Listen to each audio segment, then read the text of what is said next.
Ok les gars, donc on m'a demandé une vidéo explicative des mouvements polyarticulaires. On m'a demandé ça en commentaire dans une autre vidéo, du coup je te mets le lien en description si tu veux aller la check. Du coup ça va être une vidéo assez rapide où juste je vais expliquer ce que c'est un mouvement polyarticulaire. Dans le mot polyarticulaire, on entend articulaire, du coup c'est lié aux articulations, et poly il me semble ça veut dire plusieurs. Du coup en gros polyarticulaire ça veut dire plusieurs articulations. Quand on parle d'un exercice polyarticulaire, on va parler d'un exercice qui fait entrer plusieurs articulations en jeu.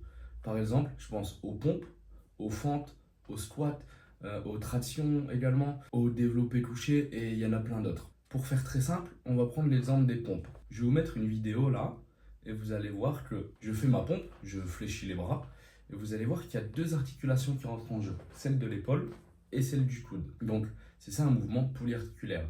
Quand on fait une traction par exemple, c'est pareil, on vient tirer la barre, il y a le coude et l'épaule aussi. Quand on vient faire des squats par exemple, il y a l'articulation du genou et du bassin qui rentrent en compte pour faire le squat. Donc pourquoi c'est si intéressant de faire des exercices polyarticulaires, surtout quand on débute?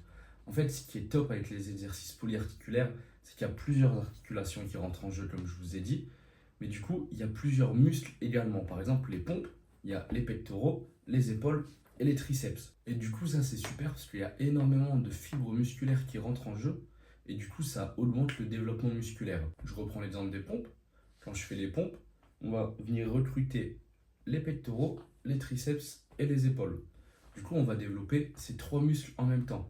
Pareil, quand on vient faire du développé couché à la barre ou aux haltères, on vient pousser comme ça et il y a les trois qui rentrent en jeu. Après, bien sûr, on peut jouer avec l'inclinaison. Par exemple, faire des pompes déclinées ou inclinées pour travailler plus le haut des pectoraux ou le bas, un petit peu plus l'épaule ou plus les triceps. On peut venir jouer aussi avec le placement des mains. Par exemple, si on fait des pompes en diamant, on va plus venir jouer sur les triceps. Et c'est ça qui est top aussi avec le street workout, c'est que on n'a que des mouvements polyarticulaires pratiquement.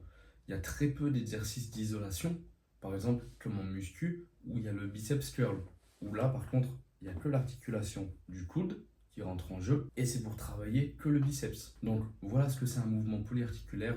Une petite vidéo très courte, juste pour expliquer les bases. Si tu as d'autres questions, fais-le moi savoir en commentaire, et puis j'y répondrai dans une prochaine vidéo. Allez, ciao ciao!